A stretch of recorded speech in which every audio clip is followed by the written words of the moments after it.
Bienvenidos a Destino y Redención, el canal donde las historias de superación y amor verdadero cobran vida. Hoy les traigo una historia que les va a partir el alma y reconstruir la esperanza. Una historia de humillación, secretos oscuros y una redención que nadie vio venir. Antes de comenzar, si te gustan las historias que tocan el corazón, suscríbete al canal, activa la campanita para no perderte ninguna historia. Y déjame en los comentarios si alguna vez has sentido que el destino te cerró todas las puertas, solo para abrirte una ventana que cambió tu vida para siempre. Dale like si crees en las segundas oportunidades. Y ahora sí, sumérjanse conmigo en esta historia que ocurrió en el corazón de México. Hace más de un siglo, cuando el honor familiar era más valioso que el oro y el desprecio social podía destruir una vida entera. Era el año 1897. En las tierras fértiles de Jalisco, donde las haciendas se extendían como mares verdes, bajo el sol implacable del altiplano mexicano, en el pueblo de Santa Elena del Río, enclavado entre cerros y campos de agave, vivía una joven llamada Elise Montemayor. Elise tenía 23 años y había conocido solo dos cosas en su vida: el trabajo duro y la soledad que viene de ser diferente. No era que Elise fuera fea, al contrario, tenía esos ojos color miel que parecían guardar secretos antiguos y un cabello negro que caía en ondas hasta la mitad de su espalda. Pero en un pueblo, donde tu apellido lo era todo, donde las familias se conocían desde hace generaciones y todos sabían exactamente quién eras desde el momento en que nacías, Elise cargaba con una marca invisible que todos podían ver. Su padre, don Ernesto Montemayor, había sido alguna vez un hombre respetado, dueño de tierras modestas pero suficientes, un hombre que se sentaba en la plaza los domingos con los otros hombres de bien, pero la bebida lo había transformado en una sombra de sí mismo. Primero fueron las deudas, luego las tierras perdidas en apuestas nocturnas con hombres sin escrúpulos. Después vino la vergüenza pública, las borracheras en plena misa, los escándalos que hicieron que las familias decentes cruzaran la calle para no saludarlo. Y cuando don Ernesto finalmente murió ahogado en su propio vómito una noche de diciembre, lo que dejó a Elise no fue una herencia sino una reputación destrozada y deudas que la obligaron a vender hasta la casa familiar. Elise se quedó sola en el mundo a los 16 años, sin familia, sin dinero, sin el respaldo de un apellido que significara algo. Las mujeres del pueblo la miraban con una mezcla de lástima y desdén. Los hombres la miraban con otros ojos, esos ojos que saben que una mujer sin protección es una presa fácil. Elise encontró trabajo donde pudo, cosiendo para las familias ricas, lavando ropa en el río junto a las otras mujeres pobres, limpiando las casas de aquellos que alguna vez habían sido amigos de su padre y ahora apenas la reconocían como ser humano. Pero Elise tenía algo que el destino no había podido quitarle: un espíritu inquebrantable. Trabajaba desde antes del amanecer hasta después de la medianoche. Ahorraba cada centavo. Nunca se quejaba. Nunca lloraba en público. Aprendió a caminar por el pueblo con la cabeza en alto aunque sintiera las miradas como cuchillos en la espalda. Aprendió a sonreír cortésmente cuando las señoras le daban órdenes con ese tono que usan los ricos para recordarte tu lugar. Aprendió a existir en los márgenes de una sociedad que había decidido que ella no merecía pertenecer. Los años pasaron así. Elise se convirtió en una presencia casi invisible en Santa Elena del Río. La gente sabía quién era, pero nadie realmente la conocía. No tenía amigas, no iba a las fiestas, no participaba en las celebraciones del pueblo. Vivía en un cuarto pequeño que rentaba en la parte trasera de la casa de una viuda, y su vida entera cabía en un baúl desgastado que había sido de su madre, pero el destino, ese tejedor invisible de historias humanas, estaba a punto de mover sus hilos. La fiesta de los Valderrama era el evento social más importante del año en Santa Elena del Río. Los Valderrama eran la familia más poderosa de la región, dueños de la hacienda San Rafael, una extensión de miles de hectáreas que producían maíz, frijol, chili y ganado. Don Rodrigo Valderrama era el patriarca, un hombre de 60 años con bigotes blancos y una presencia que llenaba cualquier habitación. Su esposa, doña Carlota, era la autoridad moral indiscutible del pueblo, la mujer que decidía quién era recibido en sociedad y quién no. Tenían 3 hijos: Rodrigo Jr., que administraba la hacienda; Cristóbal, que estudiaba leyes en la Ciudad de México; y Mariana, la menor, una joven hermosa y caprichosa de 20 años, que estaba comprometida con el hijo de otra familia importante. La fiesta se realizaría para celebrar el compromiso de Mariana. Sería en los jardines de la hacienda, con música traída especialmente desde Guadalajara, con comida preparada por los mejores cocineros de la región, con vino importado de España y champán francés. Toda la sociedad de Santa Elena del Río y los pueblos vecinos estaría presente, o al menos toda la sociedad que importaba.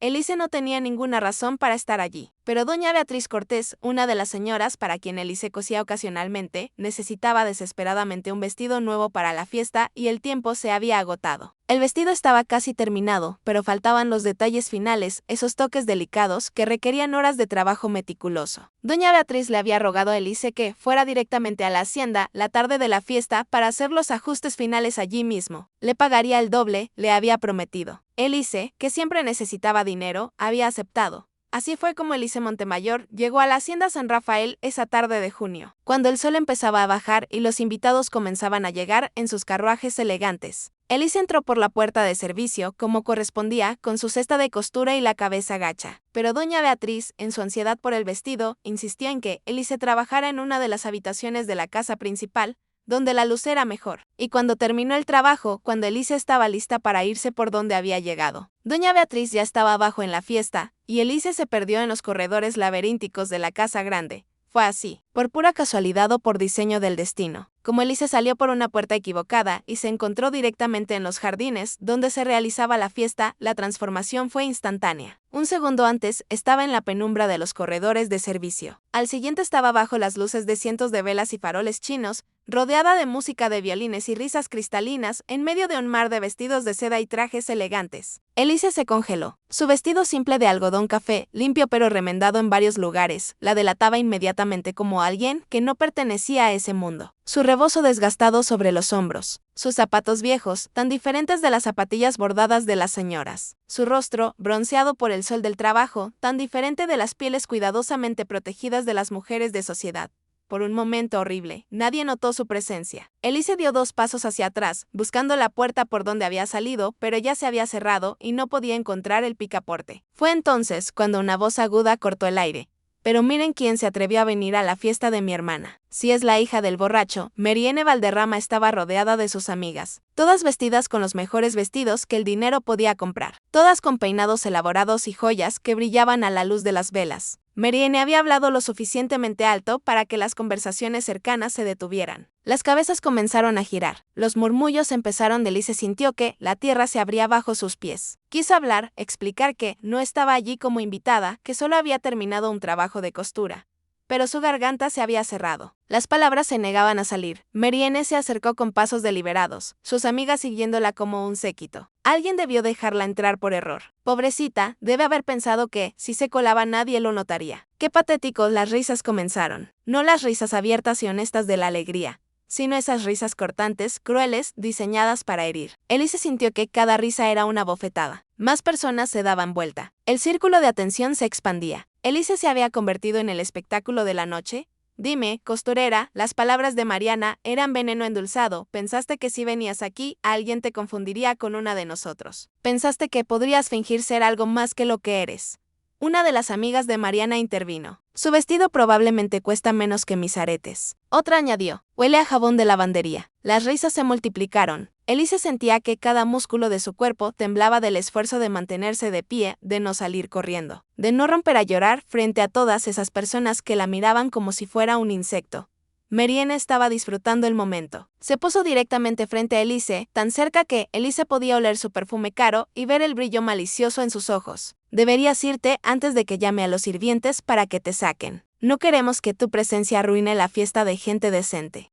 Fue en ese momento cuando Elise había cerrado los ojos, esperando despertar de esa pesadilla, cuando una voz masculina cortó el aire como un látigo. Basta ya. Marienne. El silencio cayó sobre el jardín como una manta pesada. Todos se giraron hacia la fuente de esa voz. Un joven alto caminaba hacia ellas con pasos firmes. Tendría unos 26 años, vestía un traje elegante pero no ostentoso, de corte moderno que lo distinguía de los trajes más tradicionales de los hacendados locals. Tenía el cabello oscuro peinado hacia atrás, ojos profundos que parecían negros bajo la luz de las velas y una mandíbula fuerte que en ese momento estaba apretada de furia contenida. Pero lo más impactante era su presencia. Había algo en la forma en que se movía, en la manera en que miraba a Mariana sin parpadear, que irradiaba poder y autoridad. Elise no lo conocía. Nunca lo había visto en Santa Elena del Río. Pero por las reacciones de los demás invitados, quedaba claro que era alguien importante. Muy importante. Marienne parpadeó, sorprendida. Tomás, esto no es asunto tuyo.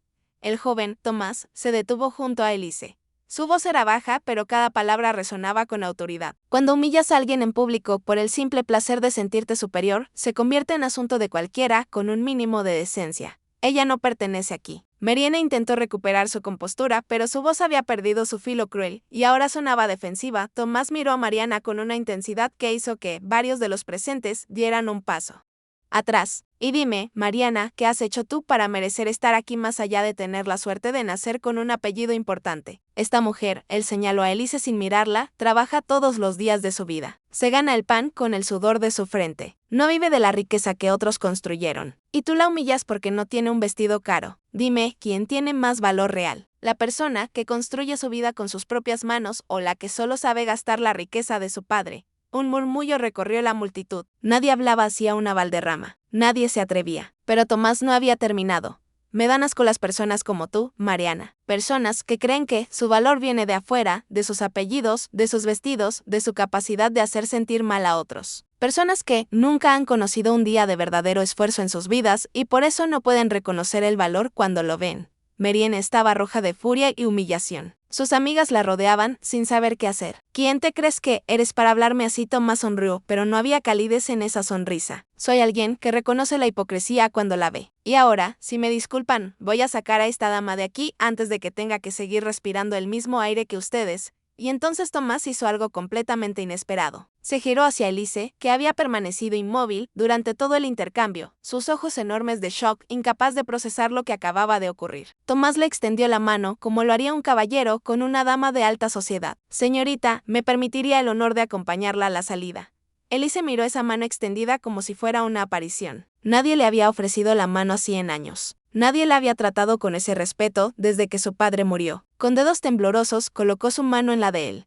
La mano de Tomás era fuerte, cálida, segura. La cerró suavemente alrededor de los dedos de Elise y la guió hacia el camino que llevaba a la salida de los jardines. Caminaron en silencio mientras todas las miradas los seguían. El murmullo de conversaciones comenzó de nuevo, ahora con una intensidad febril. ¿Quién era ese hombre que había humillado públicamente a Mariana Valderrama? ¿Quién era esa mujer que había provocado tal escena? Las especulaciones volarían durante semanas. Tomás no soltó la mano de Elise hasta que llegaron a la entrada principal de la hacienda, lejos de las miradas curiosas. Solo entonces se detuvo y la miró realmente por primera vez. A la luz más tenue de los faroles de la entrada, Elise pudo ver su rostro con más claridad. Era guapo, sí, pero había algo más en sus ojos. Una tristeza profunda, una comprensión de lo que significaba ser rechazado. Lo siento mucho por lo que tuvo que pasar allí dentro. Su voz había perdido la dureza que había usado con Mariana y ahora era suave, casi tímida. Nadie merece ser tratado de esa manera. Elise finalmente encontró su voz. ¿Por qué lo hizo? No me conoce. No tenía que defenderme. Ahora usted también será objeto de sus murmuraciones. Tomás se encogió de hombros. Que murmuren. He vivido toda mi vida con los murmullos de la gente. Una vida entera de ser el tema de conversación de personas que creen que su opinión importa. Ya no me afecta. Hubo algo en la manera en que lo dijo que hizo que Elise lo mirara más de cerca. Había dolor allí. Dolor viejo y profundo, el tipo de dolor que viene de las heridas que nunca cicatrizan del todo. Elise tragó saliva. Gracias. Es lo único que puedo decir. Gracias. No creo que nadie haya hecho algo así. Por mí en toda mi vida, Tomás le sostuvo la mirada. Entonces ha estado rodeada de las personas equivocadas toda su vida. Hizo una pausa. Me llamo Tomás. Tomás Delgado de Elise Montemayor. Aunque supongo que ya sabe quién soy. La hija del borracho, como dijo Mariana, no me interesa lo que su padre fue. Su mirada era intensa. Solo me interesa quién es usted.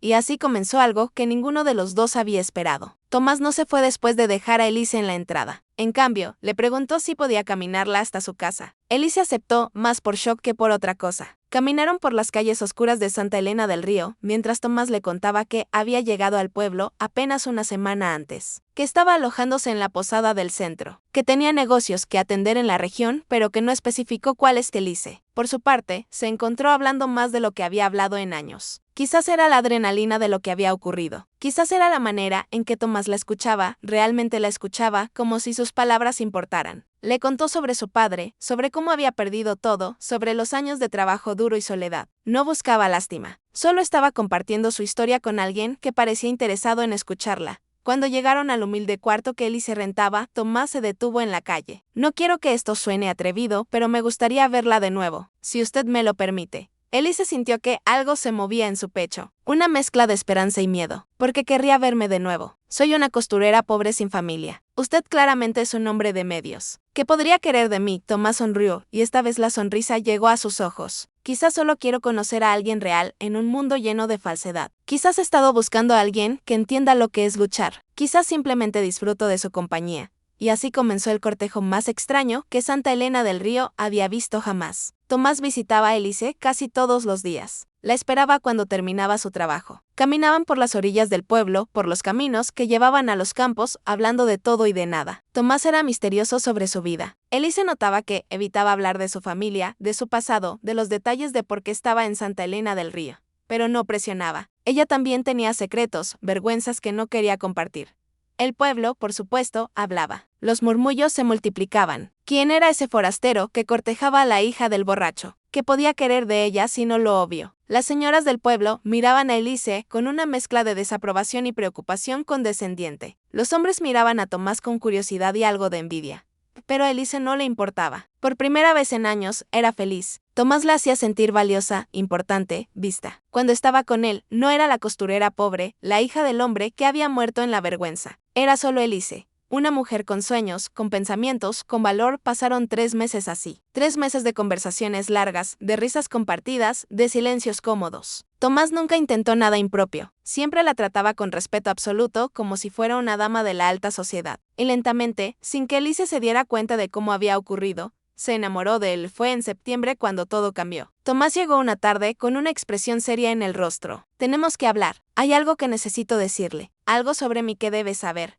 Se sentaron bajo un sauce junto al río, lejos de ojos curiosos. Tomás tomó las manos de Elise entre las suyas. Elise, lo que voy a contarle va a cambiar la manera en que me ve, pero necesito que sepa la verdad antes de decirle lo que vine a decirle hoy. Y entonces Tomás le contó su historia. Le contó que no era quien decía ser, que Tomás Delgado era un nombre que había adoptado para ocultar su verdadera identidad, que en realidad era hijo de don Rodrigo Valderrama, el mismo patriarca de la familia que había organizado la fiesta donde se habían conocido, que era el hijo bastardo, el producto de una aventura que don Rodrigo había tenido con una mujer del pueblo vecino cuando era joven, que su madre había muerto cuando él tenía 10 años y don Rodrigo había rechazado reconocerlo públicamente, pero le había dado dinero, educación, una vida cómoda en Guadalajara, lejos de Santa Elena del Río, con la condición de que nunca reclamara su apellido verdadero, de que nunca intentara contactar a su familia legítima, de que desapareciera y fingiera no existir. Tomás había aceptado ese trato durante años. Había estudiado, había prosperado, había construido sus propios negocios. Pero la herida de ser rechazado, de ser el secreto sucio de su padre, nunca había sanado. Había venido a Santa Elena del Río, no por negocios, sino porque había escuchado sobre la fiesta del compromiso de su media hermana y algo en él necesitaba verla. Ver a esa familia que había rechazado su existencia, enfrentar el dolor que había cargado toda su vida. Cuando vi a Mariano humillándola a usted, le dijo Tomás a Elise con voz quebrada, vi todo lo que odio de esa familia. El desprecio por los que consideran inferiores. La crueldad casual de los que tienen poder. Vi por qué mi padre me escondió. No porque me amara lo suficiente para protegerme, sino porque le daba vergüenza que existiera. Elise escuchaba con lágrimas corriendo por sus mejillas. No lágrimas de pena por ella misma, sino por este hombre que había sido rechazado por su propia sangre. Tomás continuó. He vivido toda mi vida sintiéndome invisible. Como si no mereciera existir, como si fuera un error que debía esconderse. Cuando la defendí a usted esa noche, no solo la estaba defendiendo a usted, estaba defendiendo a todos los que hemos sido tratados como si no importáramos. Elise apretó sus manos. ¿Por qué me cuenta esto ahora? Tomás la miró a los ojos. Porque me he enamorado de usted, Elise. Profunda, completamente, irrevocablemente enamorado. Y antes de pedirle lo que quiero pedirle, necesitaba que supiera quién soy realmente. No el hijo rechazado de un hacendado rico. No el bastardo que no puede reclamar su apellido. Solo un hombre que ha encontrado en usted algo que nunca pensó que tendría. Aceptación. Comprensión. Amor. El corazón de Elise latía tan fuerte que pensó que Tomás podría escucharlo. ¿Qué quiere pedirme? Tomás sacó un anillo simple de plata de su bolsillo. Cásese conmigo, Elise. Sé que no puedo ofrecerle un apellido respetado. Sé que no puedo darle entrada a la sociedad que la ha rechazado. Pero puedo ofrecerle mi corazón completo. Puedo ofrecerle una vida donde será amada, respetada, valorada cada día. Puedo ofrecerle la oportunidad de construir algo nuevo juntos. Algo que sea solo nuestro. Elise no pudo hablar. Las lágrimas caían libremente ahora. Finalmente, logró asentir. Sí, me casaré con usted. Se casaron una semana después en una pequeña capilla en un pueblo a 2 horas de camino de Santa Elena del Río. No hubo celebración. No hubo invitados, solo un sacerdote viejo que hizo las preguntas de rigor y los declaró marido y mujer. Tomás le había dicho a Elise que tenían que irse de Santa Elena del Río, empezar de nuevo en otro lugar donde sus pasados no los persiguieran. Habían planeado partir hacia San Miguel de Allende, donde Tomás tenía contactos de negocios y donde podrían comenzar una vida nueva. Pero el destino, ese tejedor caprichoso, tenía otros planes 2 días después de su boda secreta. Cuando Elise y Tomás estaban haciendo los preparativos finales para su partida, un jinete llegó a toda velocidad a Santa Elena del Río. Traía noticias urgentes. Don Rodrigo Valderrama había muerto. Un ataque al corazón repentino mientras inspeccionaba sus tierras. Estaba muerto antes de que pudiera llegar ayuda. Tomás recibió la noticia con una expresión que Elise no pudo descifrar. No era tristeza exactamente, no era alivio, era algo más complejo. El hombre que lo había rechazado toda su vida, el padre que había fingido que no existía, estaba muerto. Y Tomás sentía un torbellino de emociones que no sabía cómo procesar. Pero lo que vino después fue aún más inesperado. El abogado de don Rodrigo, un hombre llamado licenciado Fuentes, apareció en la posada donde Tomás se hospedaba. Tenía documentos legales. Un testamento. Resulta que don Rodrigo había tenido un ataque de conciencia en sus últimos años. O quizás simplemente era un hombre calculador hasta el final. Había dejado un testamento en el que reconocía formalmente a Tomás como su hijo. No le daba el apellido Valderrama, eso habría sido demasiado escandaloso, pero le dejaba una parte significativa de su fortuna. Una hacienda más pequeña en las afueras de Guanajuato. Dinero suficiente para vivir cómodamente. Y, lo más importante, un documento legal que establecía su parentesco. Había una condición. Tomás debía regresar a la hacienda San Rafael para la lectura oficial del testamento. Debía presentarse frente a la familia legítima, frente a Mariana y sus hermanos, frente a doña Carlota, y reclamar lo que su padre le había dejado. Tomás estaba destrozado. No quiero nada de él.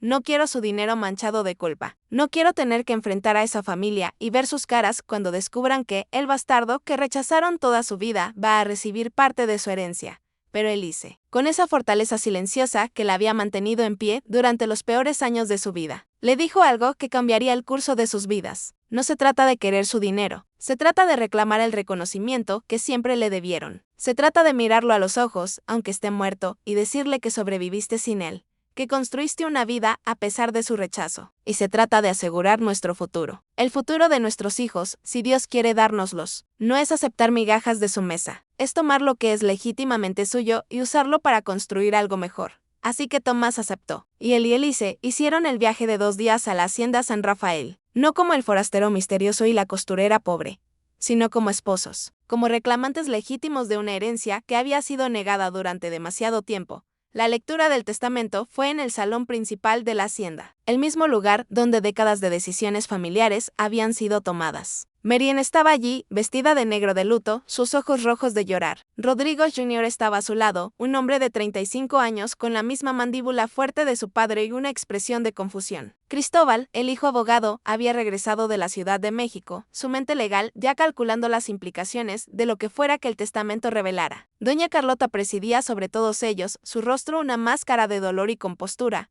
Cuando Tomás entró con Elise a su lado, el silencio fue absoluto. Marianne lo reconoció inmediatamente. Tú, el que me humilló en mi propia fiesta. ¿Qué haces aquí?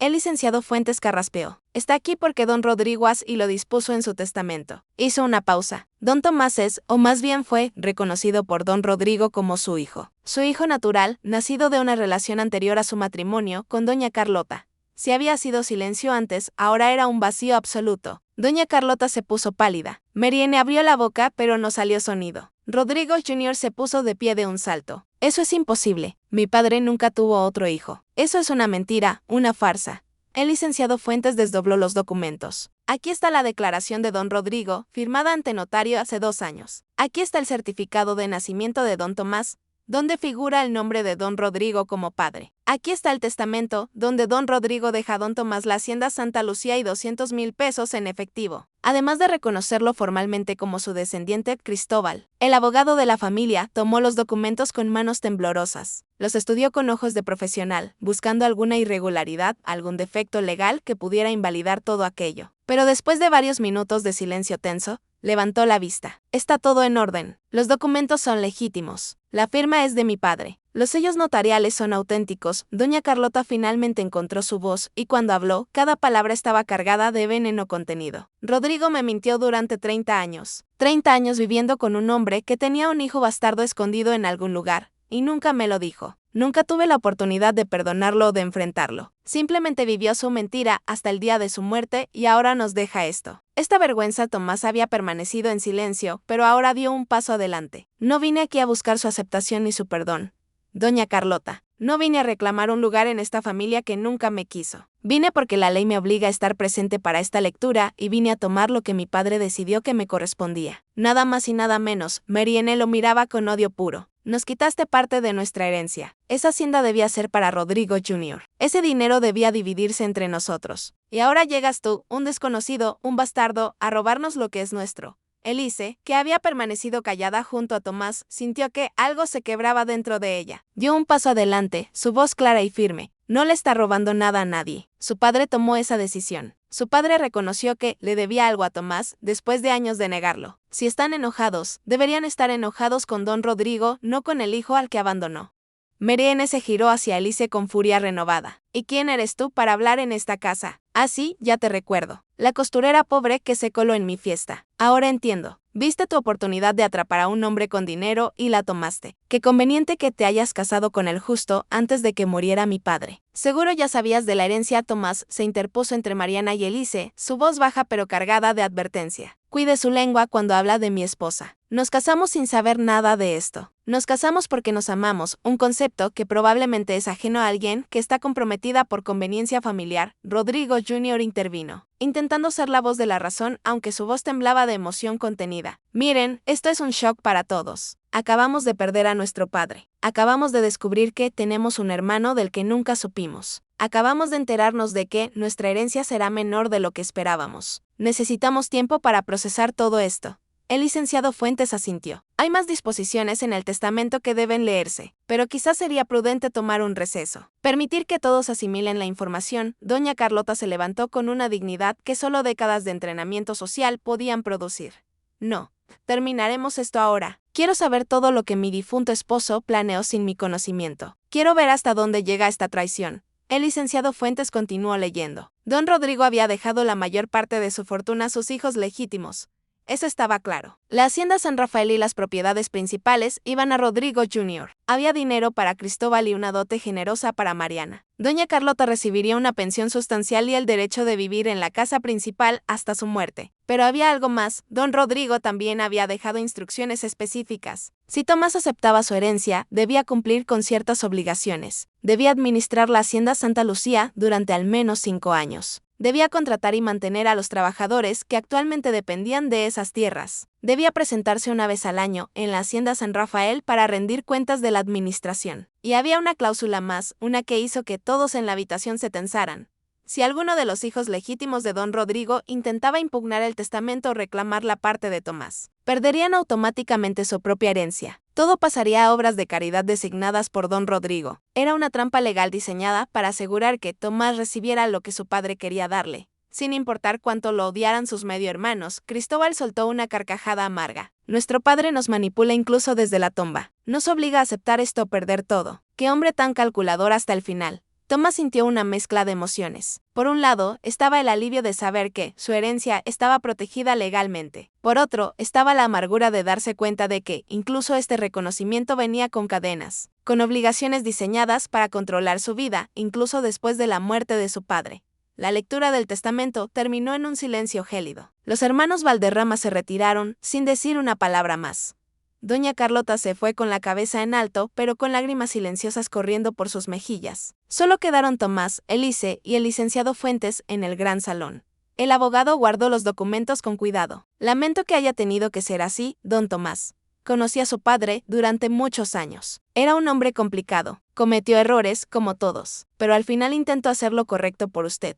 Tomás negó con la cabeza. Lo correcto habría sido reconocerme cuando mi madre todavía vivía. Lo correcto habría sido no hacerme sentir invisible durante 26 años. Esto no es corrección, es culpa convertida en papeles legales. El licenciado Fuentes no tenía respuesta para eso. Les entregó las llaves de la Hacienda Santa Lucía y un sobre con más documentos. Cuando estén listos para tomar posesión, avísenme. Estaré a su disposición. Tomás y Elise se quedaron solos en ese salón enorme, rodeados del lujo de una familia que nunca lo había querido. Elise tomó su mano. Vámonos de aquí. Este lugar está lleno de fantasmas y dolor. Vayamos a ver nuestra hacienda. Nuestro futuro. Tomaron posesión de la Hacienda Santa Lucía una semana después. Era más pequeña que la Hacienda San Rafael, eso era cierto, pero seguía siendo impresionante para dos personas que habían vivido con tan poco. La casa principal era de estilo colonial, con paredes gruesas de adobe pintadas de blanco, techos altos con vigas de madera oscura y un patio central con una fuente donde el agua cantaba suavemente. Había establos, corrales, campos de maíz y frijol que se extendían hasta donde alcanzaba la vista. Había una capilla pequeña, casitas para los trabajadores y un sentido de paz que ninguno de los dos había experimentado antes. Los trabajadores los recibieron con curiosidad y esperanza. El anterior administrador había sido duro y descuidado. Las tierras estaban descuidadas. Los salarios se pagaban tarde. Las condiciones de las casitas eran deplorables. Tomás y Elise se miraron y supieron inmediatamente qué tenían que hacer. Pasaron los siguientes meses transformando la hacienda. Tomás, que había estudiado Administración y Agricultura Moderna en Guadalajara, implementó nuevas técnicas de cultivo, rotación de cosechas, sistemas de riego más eficientes, mejores herramientas para los trabajadores. Elise, con su ojo para los detalles y su comprensión de lo que significaba trabajar duro, se enfocó en mejorar las condiciones de vida de las familias que trabajaban la tierra. Repararon las casitas, establecieron una escuela pequeña para los niños, organizaron atención médica básica, pagaban salarios justos y a tiempo. La transformación no fue fácil ni rápida. Hubo resistencia de algunos trabajadores mayores que estaban acostumbrados a las viejas formas. Hubo momentos en que el dinero era ajustado y las decisiones eran difíciles. Hubo noches en que Tomás y Elise se quedaban despiertos preocupándose por si estaban haciendo lo correcto, si serían capaces de mantener todo funcionando. Pero lentamente. La hacienda comenzó a prosperar, las cosechas mejoraron. Los trabajadores, al ver que Tomás y Elise realmente se preocupaban por su bienestar, comenzaron a trabajar con más dedicación. La reputación de la Hacienda Santa Lucía empezó a cambiar en la región. Ya no era la propiedad descuidada. Era un modelo de cómo una hacienda podía ser próspera y justa al mismo tiempo. Elise floreció en su nuevo rol. La mujer que había sido invisible en Santa Elena del Río, que había sido humillada y despreciada, ahora era la señora de una hacienda. Las esposas de los trabajadores la buscaban para consejo. Los niños corrían hacia ella cuando la veían en el patio. Tenía propósito, respeto, una vida que importaba más allá de solo sobrevivir. Día a día Tomás también cambió. El dolor y la amargura que había cargado durante tantos años comenzaron a sanar. No desaparecieron completamente, las heridas tan profundas nunca desaparecen del todo, pero se volvieron más manejables. Encontró satisfacción en construir algo con sus propias manos, en probar que podía ser exitoso, no por el apellido de su padre, sino por su propio esfuerzo. Y se amaban. Dios, cómo se amaban. En las noches, acostados en su habitación grande con ventanas que daban al patio, donde la fuente cantaba su canción eterna, hablaban de sus sueños para el futuro, de los hijos que esperaban tener, de las mejoras que querían hacer en la hacienda, de la vida que estaban construyendo juntos, ladrillo por ladrillo, decisión por decisión, pero el pasado nunca está verdaderamente enterrado. Especialmente cuando hay dinero y orgullo involucrados. Llegó el primer aniversario de la muerte de don Rodrigo. Según las instrucciones del testamento, Tomás debía presentarse en la Hacienda San Rafael para rendir cuentas de la administración de Santa Lucía. Tomás no quería ir. La idea de volver a ese lugar, de enfrentar nuevamente a esa familia, le revolvía el estómago. Pero el testamento era claro. Si no cumplía con esta obligación, podría perder todo. Así que Tomás y Elise hicieron el viaje de 2 días de regreso a Santa Elena del Río. Llevaban libros de contabilidad meticulosamente mantenidos, reportes detallados de las mejoras en la hacienda, testimonios escritos de los trabajadores sobre las nuevas condiciones. Tomás estaba determinado a demostrar que no solo había cumplido con las obligaciones del testamento, sino que había excedido todas las expectativas. La reunión se llevó a cabo en el mismo salón donde se había leído el testamento un año antes. Rodrigo Jr. estaba presente, luciendo cansado y más viejo de lo que sus años justificaban. Cristóbal había venido desde la Ciudad de México, su expresión profesional e inescrutable. Merien estaba notablemente ausente. Doña Carlota presidía nuevamente, aunque el año de luto había dejado su marca en forma de líneas más profundas alrededor de sus ojos y boca. El licenciado Fuentes revisó los documentos que Tomás presentó con aprobación profesional. Todo está en orden. De hecho, don Tomás, debo felicitarlo. La Hacienda Santa Lucía ha tenido su año más productivo en una década. Los ingresos han aumentado 30%. Las condiciones para los trabajadores han mejorado significativamente, lo que según ve aquí ha resultado en mayor productividad y lealtad. Ha cumplido con todas las obligaciones del testamento y más. Rodrigo Jr. no pudo ocultar su sorpresa. Aumentaste la productividad en 30% en un solo año. ¿Cómo es posible? Tomás mantuvo su voz neutral, tratando a los trabajadores como seres humanos en lugar de herramientas, pagándoles salarios justos, dándoles razones para trabajar duro más allá del miedo, invirtiendo en mejores técnicas y herramientas. No es magia. Es simple decencia y administración inteligente. Hubo un silencio incómodo. Rodrigo Jr. parecía genuinamente impresionado.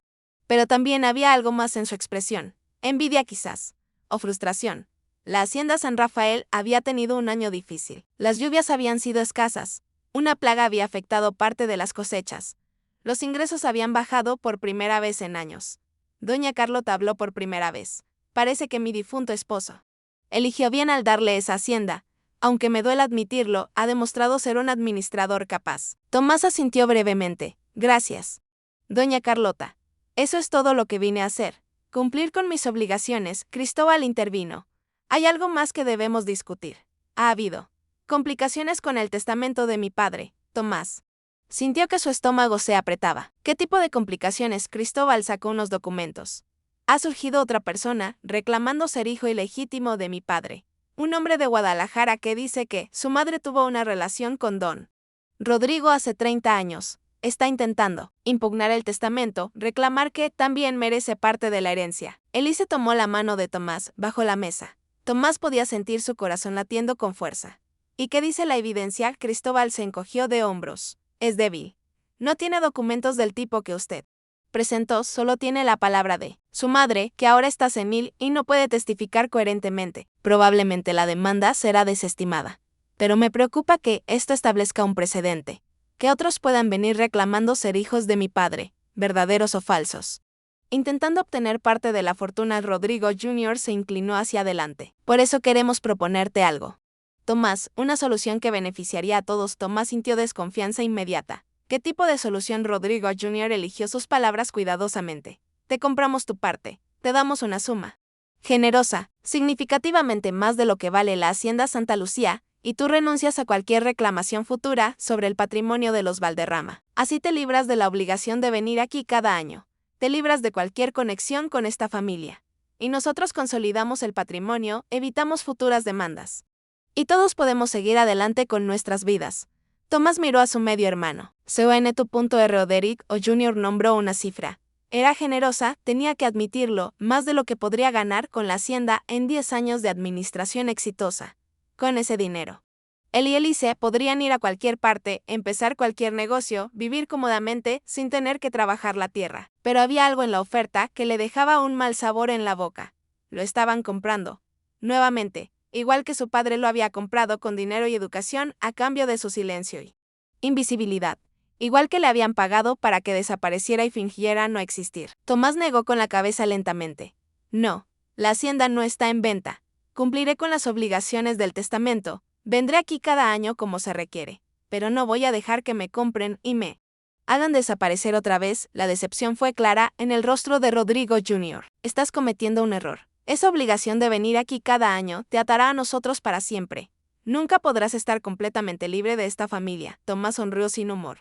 Quizás no quiero estar completamente libre. Quizás cada año que vengo aquí y demuestro que soy exitoso sin el apellido Valderrama, sin la ayuda de esta familia, es mi propia forma de justicia. Cristóbal suspiró. Eres más terco que nuestro padre, es curioso. Él susurró. Esa es la primera vez que uno de ustedes se refiere a don Rodrigo como nuestro padre en mi presencia. No su padre, nuestro padre. Tuvo un momento de reconocimiento incómodo. Algo había cambiado sutilmente en la dinámica. Tomás ya no era completamente un extraño. No era aceptado, no exactamente. Pero ya no podían fingir que no existía. La reunión terminó con formalidades frías. Tomás y Elise pasaron la noche en la posada del pueblo, planeando partir de regreso a la Hacienda Santa Lucía a primera hora de la mañana. Pero esa noche, mientras cenaban en el comedor de la posada, Mariana Valderrama apareció, había cambiado en el año desde que la habían visto por última vez. Seguía siendo hermosa. Pero había una dureza en sus ojos que no había estado allí antes. Su compromiso se había roto, se enterarían después. El escándalo del hijo bastardo de su padre había sido demasiado para la familia de su prometido. La habían rechazado. Y Mariana culpaba completamente a Tomás por ello. Se acercó a su mesa, sin ser invitada, y se sentó. «Necesito hablar contigo. A solas». Tomás negó con la cabeza. «Lo que tengas que decir, puedes decirlo frente a mi esposa». Mariana miró a Elise con desdén apenas disimulado antes de volver su atención a «Tomás, viniste aquí y destruiste mi vida. Mi compromiso se rompió por culpa del escándalo de mi padre. Nuestra familia es el hazmerreír de toda la región. Y todo por ti». Tomás mantuvo su voz calmada. «Yo no elegí ser hijo de tu padre. No elegí el escándalo. Si tu compromiso se rompió, fue por la hipocresía y superficialidad de la familia de tu prometido, no por mí». Mariana se inclinó hacia adelante, su voz un susurro venenoso. «Sé que mi padre te dejó esa hacienda con la esperanza de que fracasaras. Quería darle a su conciencia culpable un poco de paz. Pero no esperaba que tuvieras éxito. Probablemente pensó que en unos años estarías de vuelta, mendigando que te ayudáramos». Elise intervino, su voz cortante como un cuchillo. «Entonces su padre subestimó a Tomás. Igual que lo subestiman todos ustedes. Igual que este pueblo entero subestima a las personas que no nacieron con apellidos importantes». Mariana la miró con odio renovado. «Tú, la costurera que se casó con dinero, debes sentirte muy orgullosa de ti misma». Elise se puso de pie, obligando a Tomás a hacer lo mismo. «Me siento orgullosa de haber encontrado a un hombre de verdadero valor. Un hombre que no necesita un apellido para saber quién es. Un hombre que trata a los demás con respeto, sin importar su origen. Algo que tú claramente nunca aprenderás». Se fueron del comedor, dejando a Mariana sentada sola, con las miradas curiosas de otros comensales sobre ella. Fue un pequeño momento de victoria, pero se sintió como justicia. Regresaron a la hacienda Santa Lucía al día siguiente, agotados emocional y físicamente del encuentro con la familia Valderrama. Pero algo había cambiado. Habían enfrentado a sus detractores y habían salido más fuertes. Habían demostrado su valor. Habían rechazado la oportunidad de ser comprados y desaparecer. Los siguientes 2 años pasaron en una especie de felicidad agitada. La hacienda continuó prosperando. Tomás se ganó la reputación de ser un administrador justo e innovador. Otros hacendados de la región comenzaron a buscar su consejo. Elise estableció un pequeño taller de costura en la hacienda, enseñando a las mujeres de los trabajadores habilidades que podrían darles ingresos adicionales. Se convirtieron en pilares de su pequeña comunidad. Y entonces Elise quedó embarazada. La alegría que sintieron fue indescriptible. Después de todo lo que habían pasado, todo el dolor y el rechazo, iban a tener un hijo, una familia propia, un futuro que se extendía más allá de ellos mismos. El embarazo fue difícil. Elise sufría de náuseas constantes. Había días en que apenas podía levantarse de la cama, pero nunca se quejaba. Tomás la cuidaba con una devoción que hacía que las mujeres de la hacienda suspiraran. Nunca habían visto a un hombre tratar a su esposa con tal ternura. El bebé nació en una noche de tormenta en marzo de 1901. Era un niño, fuerte y saludable, con los ojos oscuros de Tomás y la determinación en su pequeña mandíbula que prometía el espíritu de Elise. Lo llamaron Rafael por el arcángel, el sanador, porque ambos sentían que este niño había sanado algo fundamental en sus almas. La vida parecía perfecta, la hacienda próspera, un hijo hermoso, amor profundo entre ellos. Respeto ganado en la comunidad. Parecía que, finalmente, después de años de lucha y dolor, habían encontrado su lugar en el mundo. Pero el destino no había terminado de tejer su historia, y las pruebas más difíciles aún estaban por venir.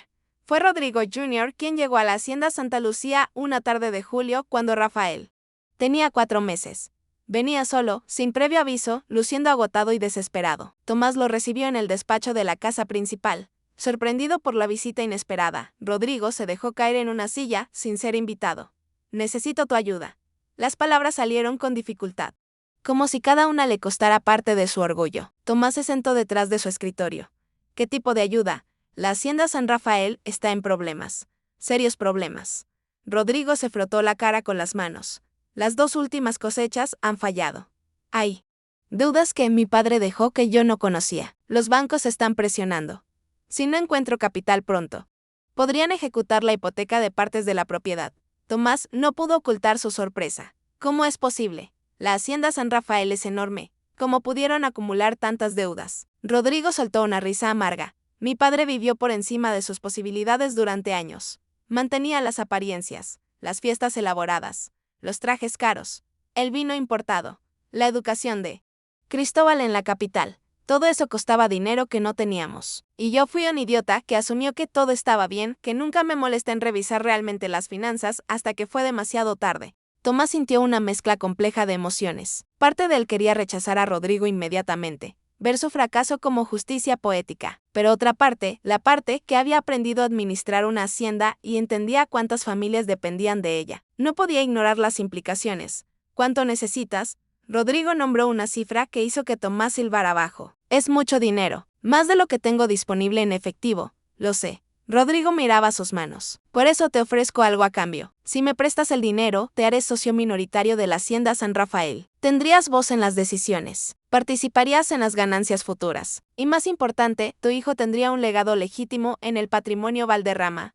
Ahí estaba, la zanahoria real. No solo estaba pidiendo ayuda, estaba ofreciendo lo que Tomás nunca había tenido, verdadera aceptación en la familia, un lugar para su hijo en la dinastía que lo había rechazado.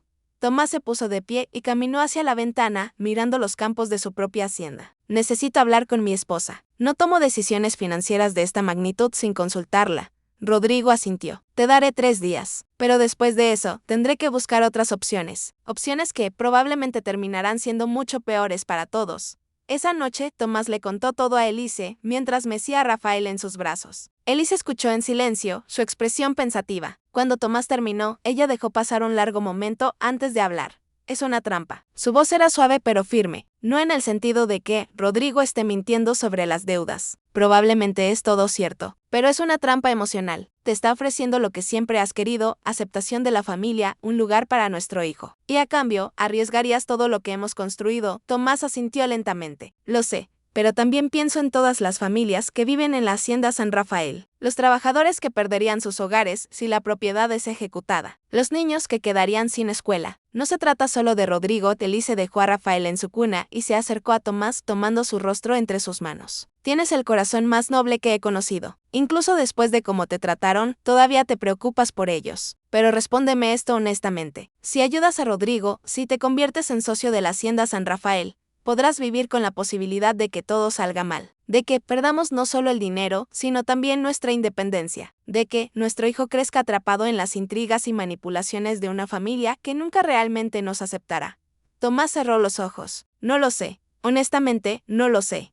Entonces ya tienes tu respuesta. Elise lo besó suavemente. La incertidumbre es una respuesta en sí misma. Si no puedes estar seguro, entonces no deberías hacerlo. Pero Tomás no podía dejarlo ir tan fácilmente. Pasó los siguientes 2 días investigando. Habló con sus propios contactos en los bancos de Guanajuato. Revisó todos sus libros de contabilidad, calculando exactamente cuánto podía prestar sin poner en riesgo su propia hacienda. Habló con el licenciado Fuentes, quien confirmó que las deudas de San Rafael eran reales y serias. Y finalmente tomó una decisión. Le prestaría a Rodrigo el dinero, pero con condiciones estrictas. Un contrato legal detallado, tasas de interés justas pero firmes, un calendario de pagos. Y sí, una participación minoritaria en San Rafael, pero con cláusulas que protegían su capacidad de vender esa participación si las cosas se ponían difíciles. Rodrigo aceptó los términos sin regatear. Estaba demasiado desesperado para discutir. El dinero se transfirió, los papeles se firmaron, y Tomás oficialmente se convirtió en socio de la hacienda que su padre había construido. La hacienda donde su familia legítima vivía. La hacienda de la que alguna vez había sido excluido completamente. Elise no dijo te lo dije cuando las cosas comenzaron a complicarse 6 meses después. Pero Tomás podía ver la preocupación en sus ojos. El problema no era Rodrigo, quien estaba haciendo un esfuerzo genuino por mejorar la administración de San Rafael. El problema era Mariana y Cristóbal. Mariene, quien seguía amargada por su compromiso roto y culpaba a Tomás por todos sus problemas. Cristóbal, quien veía la participación de Tomás como una amenaza a su propia herencia futura. Comenzaron las pequeñas saboteaduras. Información que no se compartía en las reuniones de socios. Decisiones tomadas sin consultar a Tomás.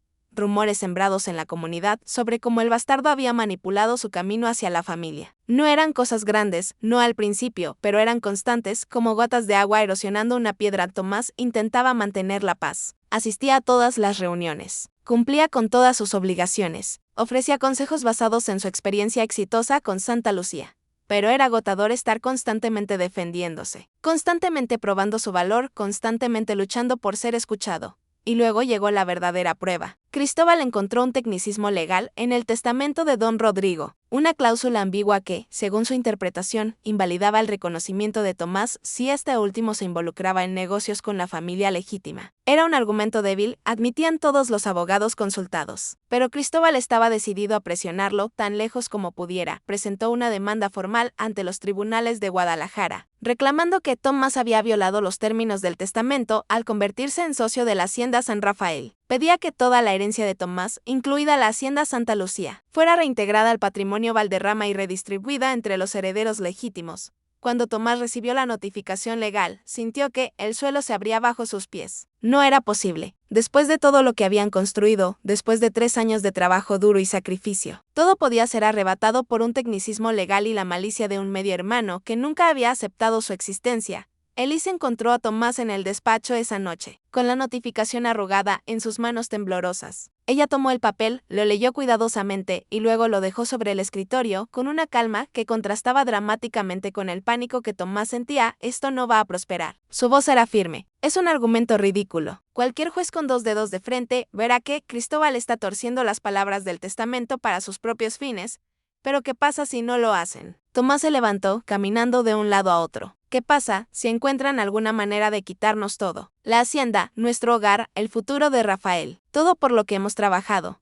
Elise se acercó y lo detuvo, poniendo sus manos en sus hombros. Entonces lucharemos, igual que hemos luchado por todo lo demás en nuestras vidas. No vamos a dejar que te roben lo que legítimamente te pertenece. No, después de todo, contrataron al mejor abogado que pudieron pagar, un hombre llamado licenciado Mendoza, que tenía reputación de ser brillante y despiadado en la corte. Mendoza revisó todo el caso y confirmó lo que Elise había dicho. El argumento de Cristóbal era débil, basado en una interpretación forzada de un lenguaje que claramente no pretendía significar lo que él reclamaba. Pero los juicios son impredecibles. La ley es interpretada por seres humanos con sus propios prejuicios y presiones, y Cristóbal tenía recursos significativos para prolongar el proceso legal, para presionar desde todos los ángulos, para hacer que el costo de defenderse fuera casi tan destructivo como perder. El juicio comenzó en noviembre de 1902. Los meses que siguieron fueron los más oscuros que Tomás y Elise habían conocido desde sus días de pobreza en Santa Elena del Río. Los costos legales consumían sus ahorros. El estrés afectaba su salud y su relación. Rafael, ahora con casi 2 años, sentía la tensión en la casa aunque no podía entenderla. Pero algo inesperado sucedió. Rodrigo Jr., quien había permanecido neutral públicamente durante el inicio del caso, finalmente tomó una posición. Apareció en la corte un día de febrero y pidió permiso para testificar. No a favor de su hermano Cristóbal, sino a favor de Tomás. Su testimonio fue devastador para el caso de Cristóbal. Rodrigo explicó que él mismo había propuesto la sociedad con Tomás, que lo había buscado para pedirle ayuda, que Tomás no había buscado involucrarse en los negocios de la familia, sino que había sido arrastrado a ellos por las circunstancias, que la intención clara del testamento de su padre era reconocer a Tomás y darle medios para prosperar, no atraparlo en un laberinto legal diseñado para eventualmente despojarlo de todo. ¿Por qué está haciendo esto?, le preguntó el abogado de Cristóbal durante el interrogatorio. Porque testifica a favor del bastardo contra su propio hermano. Rodrigo lo miró directamente a los ojos. Porque he visto cómo Tomás administra su hacienda. He visto cómo trata a sus trabajadores. He visto el tipo de hombre que es. Y me avergüenza admitir que es mejor hombre que cualquiera de nosotros que crecimos con el apellido Valderrama. Mi hermano Cristóbal está haciendo esto por codicia y orgullo herido. Tomás salvó mi hacienda cuando estaba a punto de perderlo todo. No voy a quedarme callado mientras intentan destruirlo por ayudarme. El testimonio de Rodrigo cambió el rumbo del caso. Otros testigos aparecieron después de eso. Trabajadores de la Hacienda Santa Lucía que hablaron sobre cómo Tomás y Elise habían transformado sus vidas. Comerciantes de la región que atestiguaron sobre la integridad y honestidad de Tomás en sus negocios. Incluso el licenciado Fuentes, el abogado que había redactado el testamento de don Rodrigo, testificó que la interpretación de Cristóbal era absurda y contraria a la intención clara de su cliente. El juez, un hombre mayor con años de experiencia en disputas familiares, emitió su veredicto en abril de 1903. Rechazó completamente el caso de Cristóbal. No solo eso, sino que ordenó a Cristóbal pagar los costos legales de Tomás y emitió una advertencia severa contra futuros intentos de impugnar el testamento con argumentos frívolos. Tomás y Elise salieron de la corte ese día sintiéndose como si hubieran sobrevivido a una guerra. Estaban agotados, emocionalmente drenados, financieramente golpeados pero no destruidos. Y habían ganado. No solo habían defendido lo que era suyo, sino que habían obligado a la familia Valderrama a reconocer, públicamente y bajo juramento, que Tomás tenía tanto derecho como cualquiera de ellos. Pero la victoria tenía un precio. La relación entre Tomás y Cristóbal estaba irrevocablemente rota. Marienne, quien había apoyado a Cristóbal durante todo el juicio, ahora veía a Tomás con un odio puro y sin disfrazar. Incluso Rodrigo, quien había testificado a favor de Tomás, enfrentaba frialdad de sus hermanos por su traición percibida, y Tomás se dio cuenta de algo fandemente. Nunca habría verdadera paz con esta familia. Nunca sería completamente aceptado. Siempre habría resentimiento, siempre habría personas buscando maneras de socavar su legitimidad. Siempre sería el bastardo que había osado reclamar lo que ellos veían como exclusivamente suyo. Esa noche, de regreso en la hacienda Santa Lucía, Tomás y Elise se sentaron en el patio bajo las estrellas mientras Rafael dormía en su habitación. El sonido de la fuente llenaba el silencio entre ellos. Tenías razón. Tomás finalmente habló. Sobre todo, sobre la trampa emocional, sobre querer aceptación. Debí haberte escuchado desde el principio. Elise tomó su mano. No se trata de tener razón o estar equivocado. Se trata de aprender. Aprendimos que no necesitamos la aceptación de ellos. Aprendimos que nuestra familia, la que hemos construido nosotros mismos, es más fuerte que cualquier apellido. Aprendimos que podemos enfrentar lo peor y seguir de pie. Tomás la miró, este amor de su vida que había caminado a su lado a través de cada prueba. Como terminé con tanta suerte, cómo merecí encontrarte. Elise sonrió. No fue suerte, fue destino y redención. Las dos cosas que nos trajeron hasta aquí. Los años que siguieron fueron los más felices de sus vidas. Tomás vendió su participación en la hacienda San Rafael de vuelta a Rodrigo, quien había logrado finalmente estabilizar las finanzas de la propiedad. Se enfocaron completamente en Santa Lucía y en su familia. Rafael creció fuerte y saludable, y fue seguido por dos hermanos más, una niña a la que llamaron Isabel y otro niño al que llamaron Miguel. La hacienda Santa Lucía se convirtió en un modelo en toda la región. Otros hacendados venían a estudiar sus métodos. Tomás escribió artículos sobre administración agrícola que fueron publicados en periódicos de Guadalajara y la Ciudad de México. Elise expandió su taller de costura hasta convertirlo en una pequeña cooperativa que daba empleo a más de 20 mujeres. Construyeron una vida que era próspera no solo en términos materiales, sino en las cosas que realmente importaban. Tenían una comunidad que los respetaba y amaba. Tenían hijos que crecían sabiendo que eran amados y valorados. Tenían un matrimonio basado en respeto mutuo, confianza absoluta y un amor que había sido forjado en el fuego de la adversidad. Pero había una última prueba que el destino tenía reservada para ellos. Una prueba que pondría a prueba todo lo que habían construido juntos. Fue en el verano de 1907 cuando Mariana Valderrama apareció en la hacienda Santa Lucía sin previo aviso. Había envejecido mal en los 5 años desde el juicio. La amargura había tallado líneas profundas en su rostro. Nunca se había casado. Había dedicado años a resentir a Tomás por lo que ella percibía como la destrucción de su vida. Elise la recibió en la sala principal, con Tomás a su lado. Rafael, ahora un niño de 6 años, jugaba en el patio con sus hermanos menores bajo la vigilancia de una nana. Marienne no perdió tiempo en cortesías. Vengo a ofrecerte algo, una oportunidad de finalmente terminar esta guerra entre nosotros. Tomás cruzó los brazos. No sabía que todavía estábamos en guerra. Yo he seguido adelante con mi vida. Pensé que tú habías hecho lo mismo. Marienne soltó una risa sin humor. Seguir adelante. ¿Cómo puedo seguir adelante cuando cada vez que menciono el apellido Valderrama, la gente murmura sobre el escándalo? Cada vez que hay una reunión social, puedo ver las miradas, escuchar los susurros. El bastardo que demandó a su propia familia. La familia que se destroza por dinero. Elise intervino, su voz fría. Nosotros no demandamos a nadie. Tu hermano Cristóbal nos demandó a nosotros. Y perdió porque su caso no tenía fundamento.